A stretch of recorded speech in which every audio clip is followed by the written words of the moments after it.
Invitada especial, lo decíamos, Elizabeth Taylor, vicerrectora de nuestra casa. Bienvenida, Elizabeth, ¿cómo estás? Muy bien, muchísimas gracias por esta invitación. ¿Puedo decir feliz día? También se puede decir, Bueno, en verdad agradecemos todo reconocimiento a esta lucha.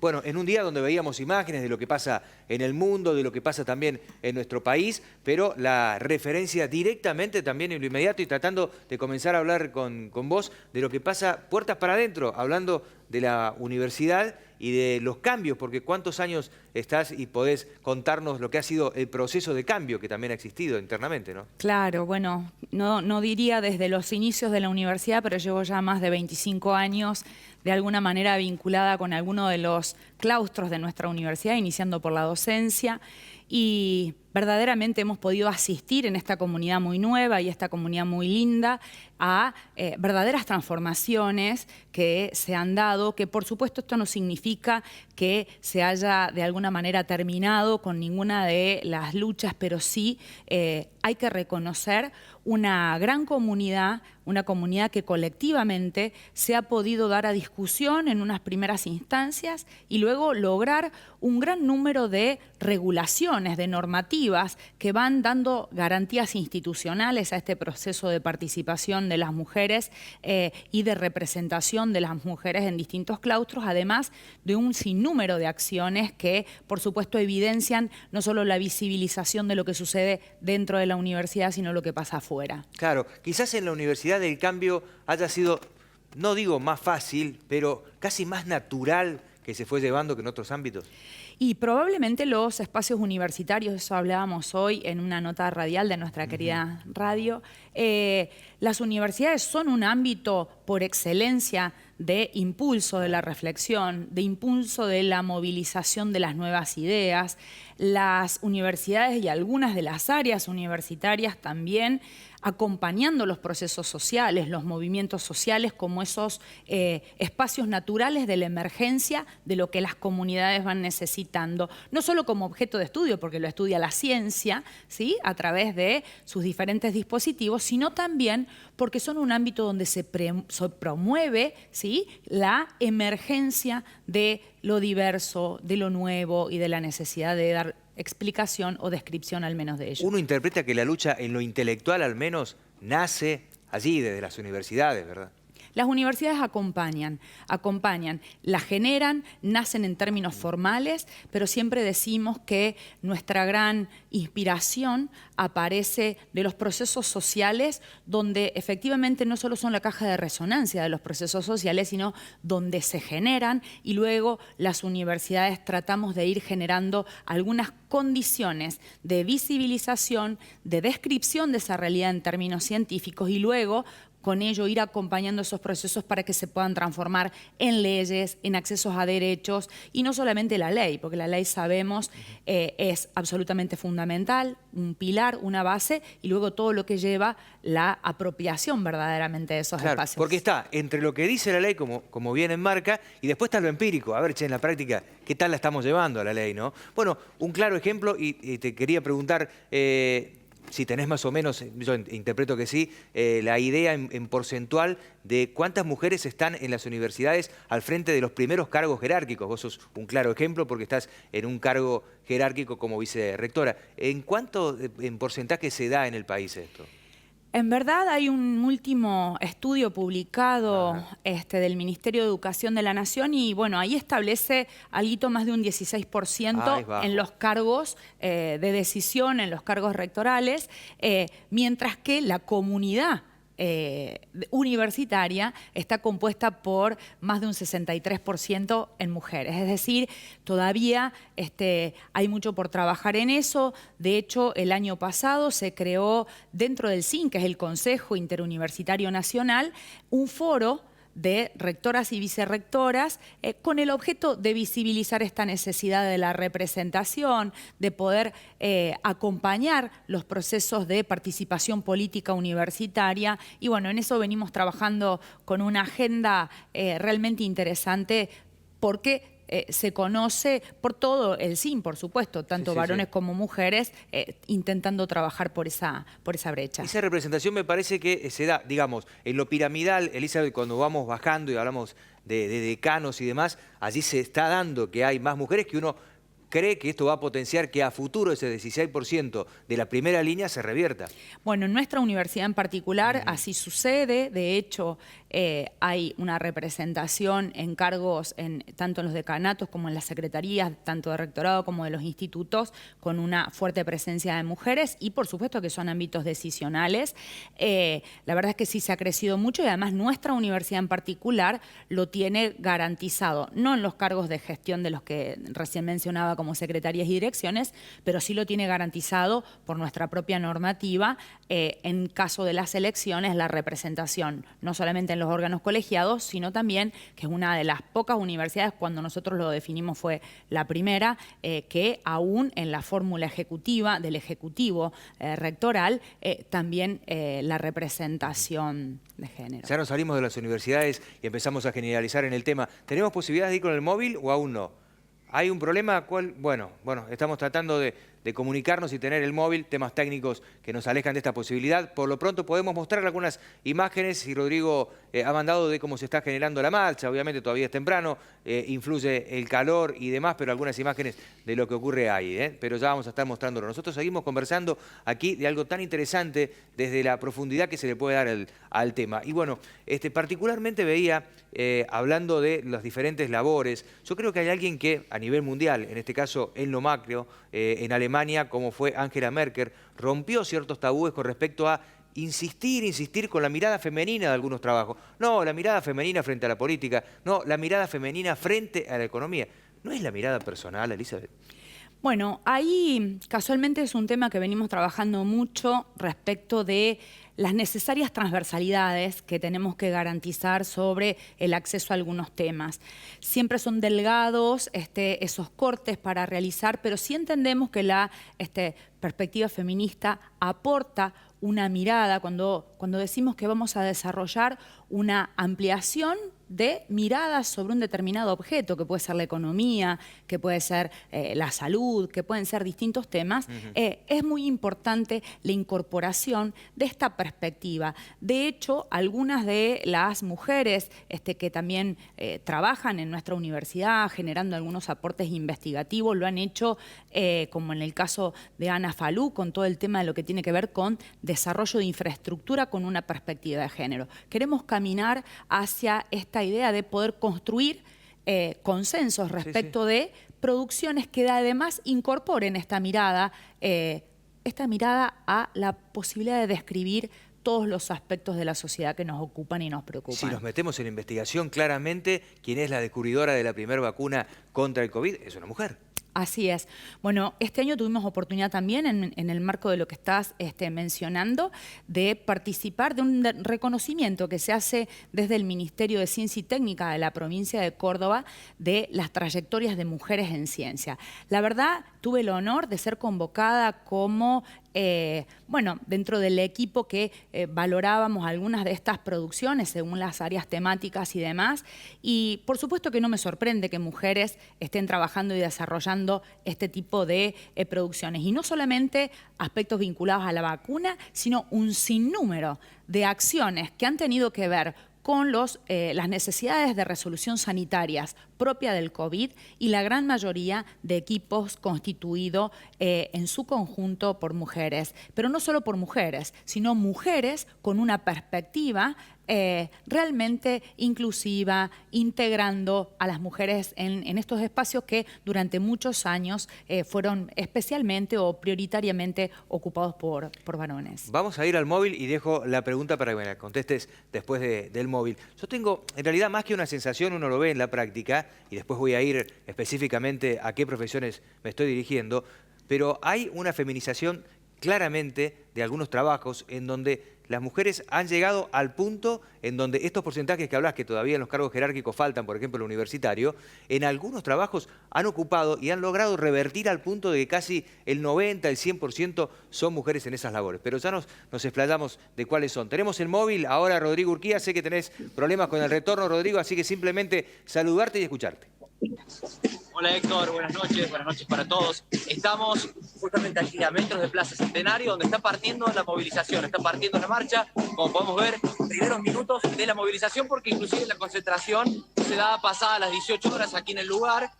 Hay que decir que más allá de que era la convocatoria para las 18 horas, pasada ese horario, fue un poco más tarde cuando se dio la concentración mayor, si se quiere, o mayor afluencia de gente. Cerca de 400 personas aproximadamente es lo que se está viendo. A esta hora están marchando desde la esquina de Plaza Centenario, allí a metros de la peatonal donde se está dando. Se está marchando hacia la esquina de General Paz y Santa Fe, donde allí se va a abordar, o por lo menos en lo que fue la nueva configuración de la movilización, es que va a ser desde este lugar, como podemos ver, aquí la marcha, como es encabezada por distintas agrupaciones, va a ser desde calle Santa Fe hasta calle Lisandro de la Torre. Por esa calle se va a seguir hasta la asistencia pública municipal. Va a ser la primera parada que se va a hacer. En cada una de ellas va a haber distintas lecturas que van a estar haciendo las agrupaciones que forman parte de la movilización de Plaza Centenario. Y luego de pasar la asistencia pública municipal, la otra parada va a ser hacia la policía, la sede de Policía Federal, donde ya van a retomar luego por calle San Juan hacia la sede de la Policía Departamental y hacia tribunales. Ese es el recorrido que se va a hacer. Es el primer corte de tránsito que se da. No tenía lo de la asistencia, Rodrigo. Tenés retorno vos a ver si me escuchás. No tenía lo de la asistencia pública. La primera parada va a ser allí. La primera parada va a ser allí, en la asistencia pública. Se terminó de reconfigurar el recorrido o algunos cambios que se dieron. Inclusive iba a ser directo por calle. ¿Bajo qué consigna la asistencia pública? No lo conocés todavía. La asistencia pública sí, van a pasar ahora por asistencia pública, va a ser el paso así por el frente, luego Policía Federal y luego se retoma por calle San Juan. Dale. Hacia sede ya volvemos con vos cuando tengas tribunales. en claro el tema de las consignas, que son distintas, frente a la policía, frente a tribunales, uno más o menos lo interpreta. La pregunta que me hago es frente a la asistencia pública, que averigües bajo qué consigna están así. ¿Sí? Bien, tiene un problema de retorno, evidentemente no tenemos el mejor de los móviles, suele pasar, la técnica es ajeno por allí en situaciones especiales donde no hay alguna interferencia. Nosotros seguimos desde aquí, estaba muy interesante la charla con la vicerrectora y bueno, abordar esto, yo digo, buscando puntualmente algunas labores donde las mujeres ocupan un lugar que antes no ocupaban. Digo, pongo dos extremos, una tiene que ver con la medicina, claramente el crecimiento porque ustedes lo notan en la cantidad de personas que se reciben. Bueno, algunas áreas específicas, por ejemplo, hace 30 años atrás eran prácticamente todos ginecólogos. Era difícil encontrar mujeres ginecólogas. Esto se ha revertido. En pediatría también se da una situación parecida. Después, buscando otros oficios, el trabajo gastronómico, las mozas, son prácticamente todas mujeres. ¿Coincidís? ¿Qué interpretación haces de por qué se está dando? Sí, hay una clara feminización de la matrícula, le llamamos nosotros desde la universidad, que cada vez más mujeres se inscriben y además culminan sus procesos educativos, obtienen su título en algunas carreras. Sí es cierto que particularmente en el caso de la medicina, luego cuando se adquieren las especializaciones, como las que vos mencionabas, la gente en la comunidad ya lo puede palpar de una manera muy visible a esa permanencia casi indistinta de que cuando alguien va a tomar un turno o cuando alguien va a acercarse a algún tipo de prestación profesional, eso así sucede, eso realmente es así. Y por supuesto que en los oficios también. De hecho, el año pasado, lo venimos haciendo sistemáticamente en el área de la extensión, pero el año pasado puntualmente trabajamos con formación de mozos y camareras desde nuestra escuela obra y también ahora se están trabajando en nuevas propuestas que se van a lanzar este año, que son muy novedosas sobre prácticas que, habida cuenta de la regulación de algunas normativas, como por ejemplo, que tienen que ver con los modos de construcción que incorporan también a las mujeres en estos espacios, bueno, la universidad también está dispuesta y ya trabajando en proyectos de formación de mujeres para que puedan ocupar estos oficios, porque fuertemente, en algunos casos por una cuestión de una normativa, como esta que estaba diciendo, que tiene que ver con sistemas constructivos, y la otra, que a lo mejor tiene que ver con una apropiación de ciertos espacios y una habilitación social, bueno, que creo fuertemente ha tenido y tiene que ver y seguirá teniendo que ver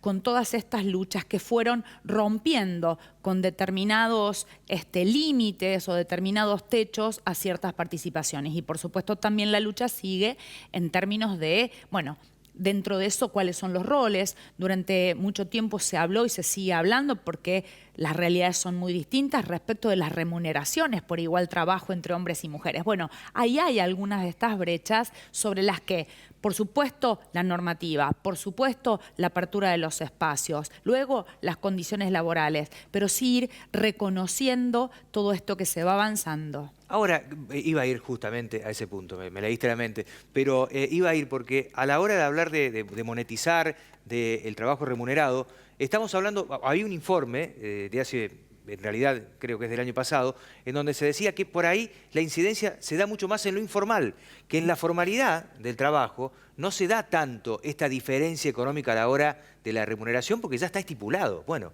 vicerrectora o vicerrector va a ganar, digo, por ponerte como ejemplo, Sí. es tu sueldo. Conductora, conductor de televisión, por ponerme como ejemplo, digamos, esas diferencias por ahí no existen de forma tan tajante, sí en la informalidad de trabajo donde la mujer ahí sí aparece, digamos, lamentablemente en el trabajo en negro, con menos plata a la hora de pagarle que a los hombres. Sí, en el sistema público generalmente eso está mucho más, es más equiparado. Sí.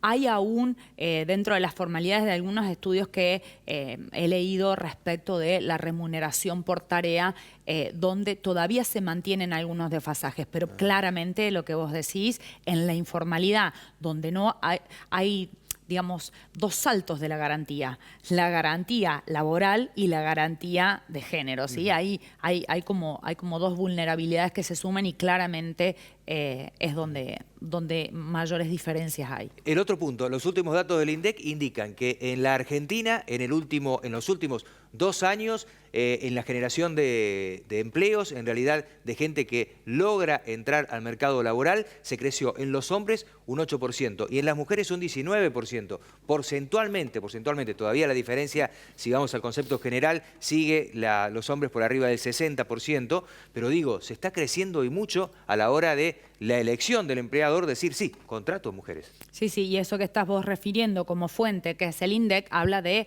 fuente formal seguramente del trabajo, con lo cual esos son condiciones realmente alentadoras en términos de la ocupación del trabajo. Y bueno, a lo que se suma también otras tareas del cuidado, que son otro tema, que es un tema que las mujeres también tratamos siempre de poner de relieve, porque son una tarea adicionada a la tarea, a ese trabajo, que, bueno, ya hay bastante más visibilización de esa idea de que recae gran parte de la tarea del cuidado, además de la tarea del trabajo, en términos formales o informales, de percepción de ingreso, sobre los que también tenemos allí un gran trabajo que lo hacemos como universidad, lo hacemos como militantes sociales y que no deja de ser una tarea de una gran carga y que bueno, que nos parece muy importante darla a conocer. Comienza la paridad a la hora de conseguir trabajo, cuando estamos hablando de pareja, trabaja mamá, trabaja papá, a la hora de volver a la casa dice,